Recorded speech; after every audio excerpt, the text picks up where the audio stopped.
Doctor ortho Ayurvedic oil and capsule. अब दर्द भी घुटने टेकेगा। माघ मेला क्षेत्र में आने वाले श्रद्धालुओं का डिजिटल मार्गदर्शन करेगा माघ मेला सेवा ऐप।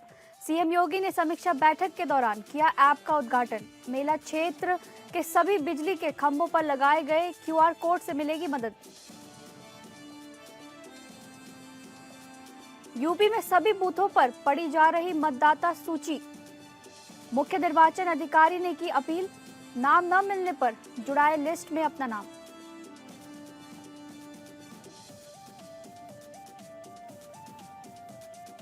यूपी में ठंड, कोहरा और बारिश का ट्रिपल अटैक।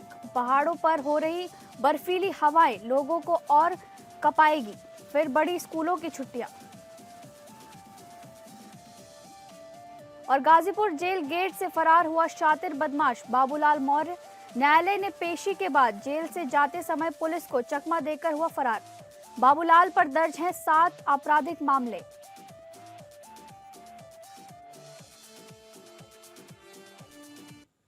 नमस्कार, आप सभी का स्वागत है इस बुलेटिन में। मैं हूं आपके साथ शालिनी राणा।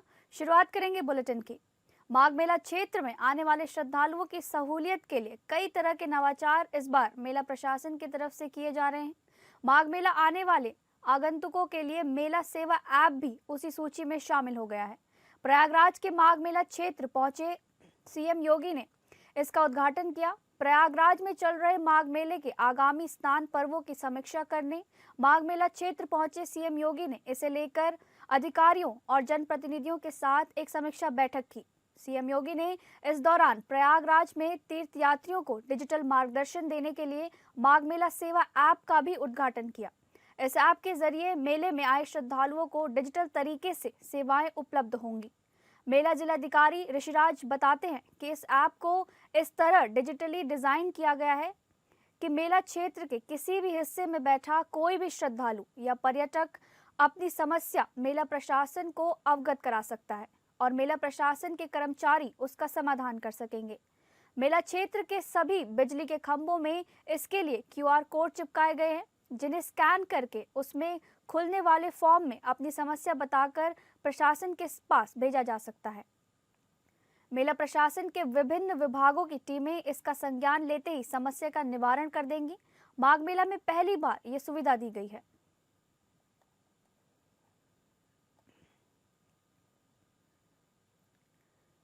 यूपी में एसआईआर की प्रक्रिया के बाद कच्ची मतदाता सूची जारी कर दी गई, जिसके बाद प्रदेश के सभी बूथों पर उस बूथ से संबंधित मतदाताओं के नाम पढ़े जा रहे हैं। मुख्य निर्वाचन अधिकारी नवदीप रिढ़वा ने प्रदेश के सभी मतदाताओं से सूची में अपना नाम चेक करने की अपील की है। साथ ही ये भी कहा है कि नाम न होने पर बीएलओ को आवेदन देकर या फिर ऑनलाइन आवेदन कर मतदाता अपना नाम वोटर लिस्ट में जुड़वा सकते हैं। आपत्ति दर्ज करने की अंतिम तारीख 6 फरवरी है।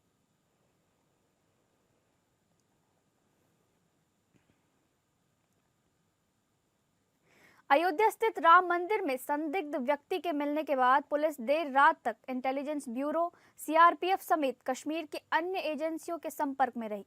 पुलिस सूत्रों के अनुसार सभी एजेंसियों ने पकड़े गए व्यक्ति के संदिग्ध गतिविधियों में शामिल न होने के संकेत दिए हैं। फिर भी पुलिस इसे लेकर अलर्ट पर है। पुलिस की छानबीन में पता चला कि पकड़ा गया आबू अहमद शेख शनिवार की सुबह पटना से आगरा जाने वाली एक ट्रेन से अयोध्या पहुंचा था। अयोध्या धाम रेलवे स्टेशन से ट्रेन से उतरकर वो सीधे राम मंदिर गया था। उसके परिजनों से भी पुलिस ने संपर्क साधा है। पता चला है कि वो काफी पहले से अखरोट बेचने का काम करता था और मध्यम वर्गीय परिवार से संबंध रखता है। परिजनों ने भी उसे मानसिक मंदित बताया है। पुलिस ने उसके बेटे को बुलवाया है, जो वहां से रवाना हो चुका है।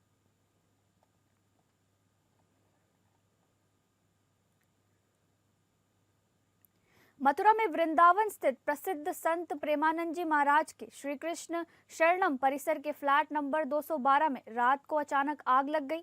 प्रारंभिक जांच में आग लगने का कारण बिजली का शॉर्ट सर्किट बताया जा रहा है। आग की सूचना मिलते ही क्षेत्र में हड़कंप मच गया।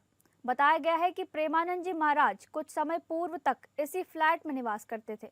हालांकि वर्तमान में वो केलीकुंज स्थित आश्रम में रहते हैं। घटना की जानकारी मिलते ही दमकल विभाग की गाड़ियां मौके पर पहुंची और फ्लैट के शीशे तोड़कर आग पर काबू पाया गया। दमकल कर्मियों की तत्परता से कुछ ही समय में आग बुझा दी गई। आग की खबर फैलते ही आसपास के लोग बड़ी संख्या में मौके पर एकत्र हो गए। रात की बात ये रही कि इस अग्निकांड में किसी प्रकार की कोई जनहानि अथवा बड़ा नुकसान नहीं हुआ। वहीं आग के कवरेज के दौरान कुछ मीडिया कर्मियों के साथ प्रेमानंद जी महाराज के कुछ शिष्यों द्वारा अभद्रता किए जाने की बात भी सामने आई है। इस संबंध में सीओ सदर पीपी सिंह ने बताया कि श्री कृष्ण शरणम के फ्लैट नंबर 212 में बिजली के शॉर्ट सर्किट के कारण आग लगी थी, जिस पर समय रहते काबू पा लिया गया।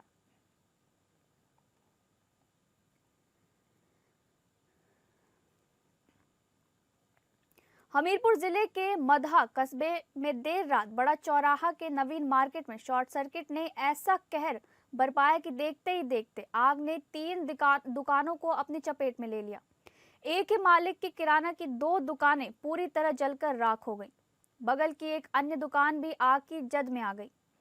आग से लाखों रुपए से ज्यादा के नुकसान की आशंका जताई जा रही है। घटना की सूचना मिलते ही दमकल विभाग, पुलिस और बाजार के लोग मौके पर पहुंचे और कड़ी मशक्कत के बाद आग पर काबू पाया गया। मौदा कस्बे के बड़ा चौराहा नवीन मार्केट में मोहम्मद खालिक की किराना की 2 दुकानें हैं। रात में दुकानें बंद कर घर जाने के बाद देर रात अचानक शॉर्ट सर्किट हुआ और आग ने विकराल रूप ले लिया। आसपास के दुकानदारों में अफरा तफरी मच गई। सूचना पर दमकल की गाड़ी मौके पर पहुंची। स्थानीय लोगों और थाना पुलिस की मदद से घंटों की मशक्कत के बाद आग पर काबू पाया जा सका। आग की चपेट में बगल के असद अब्बास अंडे वाले की दुकान भी आ गई।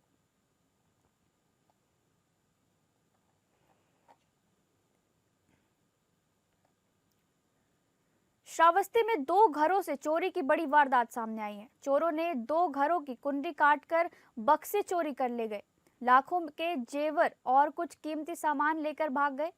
मामला थाना इकौना क्षेत्र के अंदरपुरवा का बताया जा रहा है।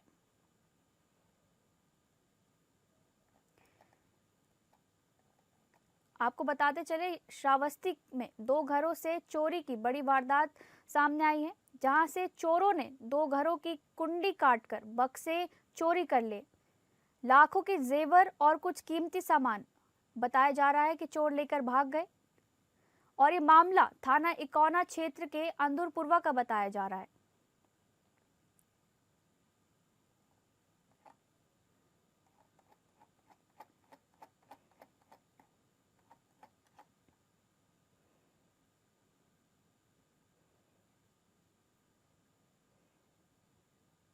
मैनपुरी जनपद के थाना एलाव क्षेत्र के कृष्णी मार्ग पर ग्राम भामत में मैनपुरी की तरफ से आ रही प्राइवेट बस ने एक बाइक सवार युवक को टक्कर मार दी। बस की टक्कर से युवक घायल हो गया। गुस्साए लोगों ने सड़क पर जाम लगा दिया। सूचना पाकर पहुंचे सीओ सिटी ने लोगों को समझा बुझाकर जाम खुलवाया।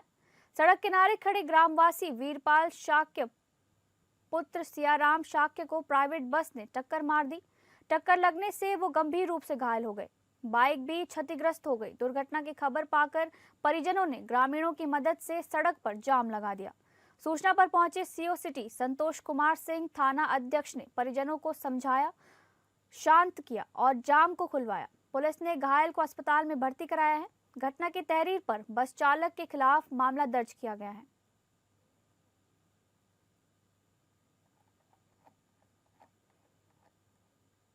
गाजीपुर में चोरी और लूट की घटना को अंजाम देने वाले 2 शातिर बदमाश को पुलिस ने पकड़कर मर्दा थाने की पुलिस ने हवाले किया है। मामले में मर्दा थाने की पुलिस ने दोनों बदमाशों को न्यायालय में पेश करने के बाद जिला जेल में दाखिल करने के लिए लेकर आई थी, लेकिन जेल गेट के पास से ही बदमाश बाबूलाल मौर्य पुलिस को चकमा देकर फरार हो गया, जबकि उसका दूसरा साथी पुनीत राय को पुलिस ने जेल में दाखिल कर दिया है। वहीं जेल में दाखिल होने से पहले शातिर बदमाश बाबूलाल मौर्य के फरार होने से पुलिस महकमे में हड़कंप मचा हुआ है। फिलहाल बदमाश बाबूलाल के फरार होने की पुष्टि सीओ कासिमाबाद अनुभव राजश्री ने की है।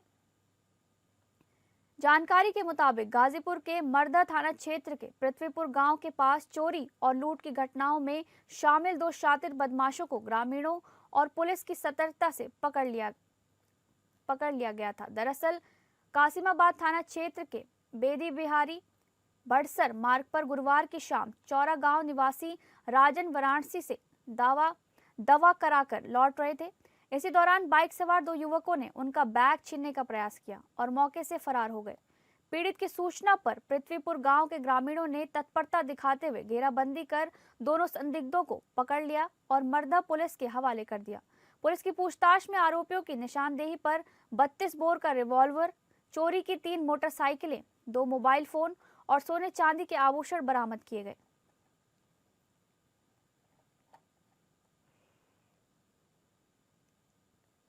यूपी के मुरादाबाद जिले के मूणा पांडे थाना क्षेत्र अंतर्गत मौलागढ़ छपरारा गांव के पास सुबह उस समय हड़कंप मच गया जब सड़क से करीब 25 मीटर की दूरी पर एक युवक का गला कटा शव पड़ा मिला। सुबह सुबह उधर से गुजर रहे राहगीरों की नजर जैसे ही शव पर पड़ी, इलाके में अफरा तफरी मच गई और तुरंत पुलिस को सूचना दी गई। सूचना मिलते ही स्थानीय पुलिस मौके पर पहुंची और घटनास्थल को घेराबंदी कर सुरक्षित किया गया। पुलिस की शुरुआती जांच में ये साफ हुआ कि युवक की हत्या बेहद बेरहमी से की गई है। मृतक का गला किसी धारदार हथियार से काटा गया प्रतीत हो रहा है। पुलिस के अनुसार युवक की उम्र करीब 30 वर्ष आंकी जा रही है। शव की स्थिति को देखते हुए आशंका जताई जा रही है कि हत्या कहीं और कर शव को यहां फेंका गया है। हालांकि इस बिंदु पर जांच जारी है।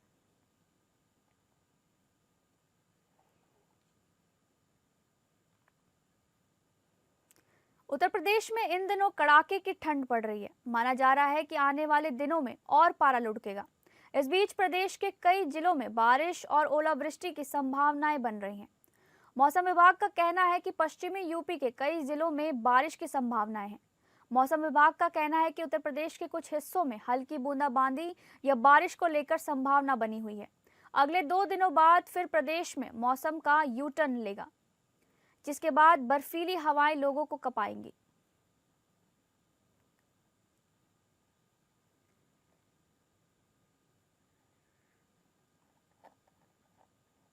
यूपी के महोबा जिले में गौशालाओं में सैकड़ों गौवंशों की मौत के बाद हिंदू संगठनों के कार्यकर्ताओं और पदाधिकारियों ने जिलाधिकारी कार्यालय के बाहर जोरदार प्रदर्शन किया। प्रदर्शनकारियों ने डीएम कार्यालय का घेराव कर दोषी कर्मचारियों के खिलाफ मुकदमा दर्ज करने की मांग की और हनुमान चालीसा का पाठ करते हुए आक्रामक नारेबाजी की। सुरक्षा की दृष्टि से कलेक्ट्रेट परिसर में भारी पुलिस बल तैनात किया गया और एडीएम, एसडीएम तथा सीओ सदर प्रदर्शनकारियों को समझाने के लिए पहुंचे, लेकिन उन्हें वापस लौटना पड़ा। मामला कुलपहाड़ तहसील क्षेत्र के इंद्रहटा और बुधवारा गांव की गौशालाओं में बड़ी संख्या में मृत पाए गए गौवंशों का है। हिंदू संगठनों के पदाधिकारियों का आरोप है कि जिम्मेदार अधिकारियों की लापरवाही के कारण संरक्षित पशुओं की जान गई है। प्रदर्शनकारी सरकार द्वारा भेजे गए करोड़ों रुपए के बजट का हवाला देते हुए दोषियों के खिलाफ सख्त कार्रवाई की मांग पर अड़े रहे।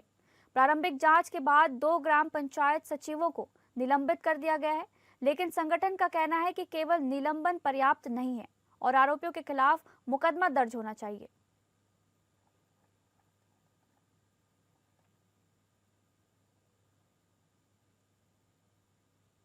महाराजगंज जिले के मोगीवरा गांव वन क्षेत्र से दिल दहला देने वाली घटना सामने आई है।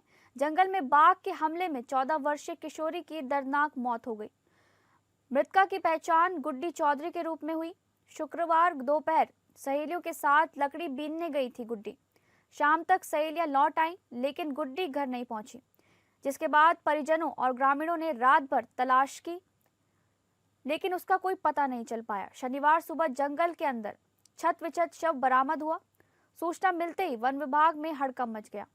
मौके पर पहुंची वन विभाग और पुलिस की टीम जांच में जुट गई, लेकिन इस घटना के बाद गांव में दहशत का माहौल है और ग्रामीणों में भारी आक्रोश भी है।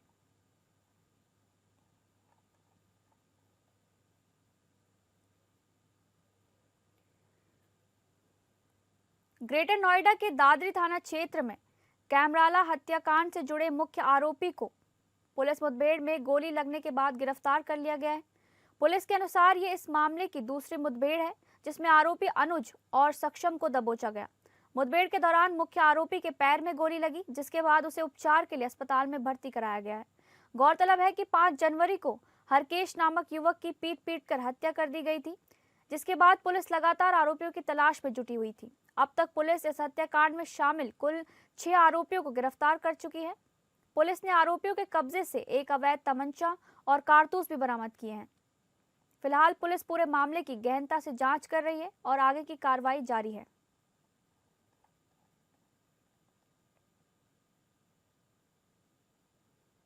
यूपी के कौशाम्बी पुलिस को साइबर अपराध के खिलाफ बड़ी सफलता हाथ लगी है। पुलिस ने 2 शातिर साइबर अपराधियों को गिरफ्तार कर जेल भेज दिया है। आरोपियों के पास से फर्जी दस्तावेज, दर्जनों सिम कार्ड, आधार, पैन कार्ड, चेकबुक और एक थार गाड़ी समेत कई अहम सामान बरामद हुए हैं। कौशाम्बी के पुलिस अधीक्षक राजेश कुमार ने प्रेस कॉन्फ्रेंस कर खुलासा करते हुए बताया कि साइबर थाना मंझनपुर में अल्पी का पूरा गांव निवासी विद्यासागर ने शिकायत दर्ज कराई थी। पीड़ित के मुताबिक बरैसा निवासी संजय और हरियाणा निवासी आसिफ ने उसे धोखे में रखकर इंडियन ओवरसीज बैंक मंझनपुर में खाता खुलवाया। इसके बाद उसका एटीएम कार्ड और सिम कार्ड लेकर ऑनलाइन माध्यम से करीब 12 लाख रुपए की अवैध निकासी कर ली। मामले की गंभीरता को देखते हुए पुलिस ने इलेक्ट्रॉनिक साक्ष्य जुटाए और दोनों आरोपियों को मंझनपुर क्षेत्र से गिरफ्तार कर लिया। आरोपियों के कब्जे से 3 आधार कार्ड, 2 पैन कार्ड, 17 अलग अलग कंपनियों के सिम कार्ड, कई चेकबुक, एक थार गाड़ी और 8 विभिन्न राज्यों के वाहन नंबर प्लेट बरामद किए गए हैं। पूछताछ में आरोपियों ने बताया कि वे ग्रामीण इलाकों के गरीब लोगों को लोन, सरकारी योजनाओं का लाभ और पैसों का लालच देकर अलग अलग बैंकों में खाते खुलवाते थे। इसके बाद एटीएम कार्ड, सिम कार्ड और जरूरी दस्तावेज लेकर पंजाब चले जाते थे, जहां से साइबर ठगी की वारदात को वो अंजाम दिया करते थे।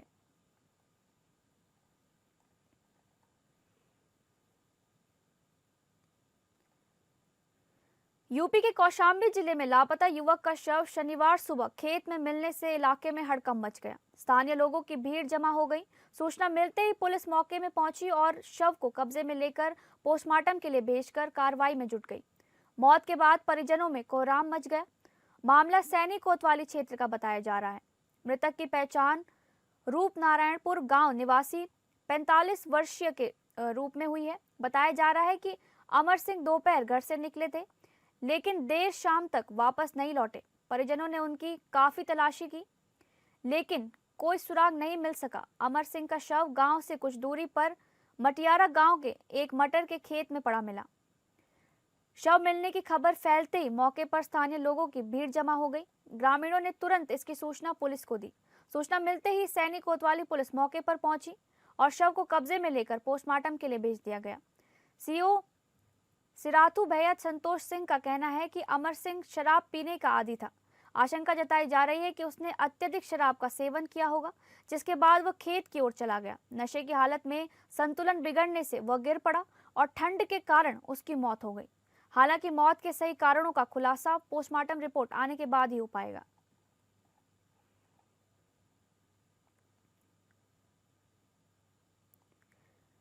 हरदोई के तड़ियावा क्षेत्र के दौलतपुर गांव में उस समय सनसनी फैल गई जब गांव के बाहर आम के बाग में एक प्रेमी युगल के शव फांसी के फंदे से लटकते मिले। घटना की सूचना मिलते ही ग्रामीणों की भीड़ जमा हो गई। मौके पर पहुंची पुलिस ने उच्च अधिकारियों को सूचना देते हुए जांच शुरू की।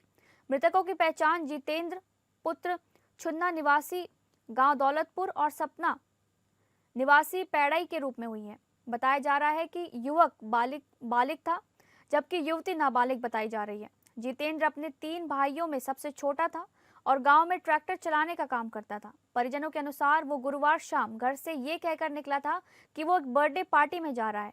स्थानीय लोगों के मुताबिक दोनों के बीच काफी समय से प्रेम संबंध था।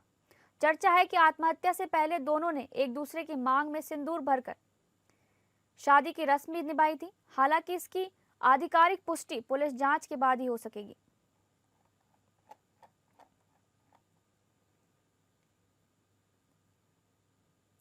अमेठी में हत्या की वारदात सामने आई है, जहां अज्ञात बदमाशों ने एक युवक की हत्या कर शव को गोमती नदी में फेंक दिया। सुबह ग्रामीणों को नदी में शव दिखाई दिया, जिसके बाद मौके पर पहुंची पुलिस ने शव को नदी से निकलवा कर विधिक कार्यवाही शुरू कर दी है। अब इस मामले में साक्ष्य मिटाने वाले को पुलिस ने दबोच लिया है। दरअसल घटनास्थल पर खून के धब्बे और मृतक की चप्पल मिली, जिसके बाद फॉरेंसिक टीम ने मौके से साक्ष्यों को इकट्ठा किया। सीओ समेत स्थानीय पुलिस मौके पर मौजूद रहे। दरअसल ये पूरा मामला बाजार शुकुल थाना क्षेत्र के खेमऊ गांव के मल्हान का पूर्वा गांव का है, जहां गांव का रहने वाला रमेश कुमार मल्हा बीती रात घर से निकला था। रात भर घर नहीं आया तो परिजन उसकी तलाश में जुट गए, लेकिन उसका कहीं पता न चला। सुबह घर से करीब आधा किलोमीटर दूर एक जगह पर भारी मात्रा में खून के धब्बे दिखाई दिए और पास ही एक चप्पल दिखाई दी, जिसके बाद परिजनों ग्रामीणों ने अनहोनी की आशंका में करीब 1.5 किलोमीटर दूर गोमती नदी के पास उसका शव मिला।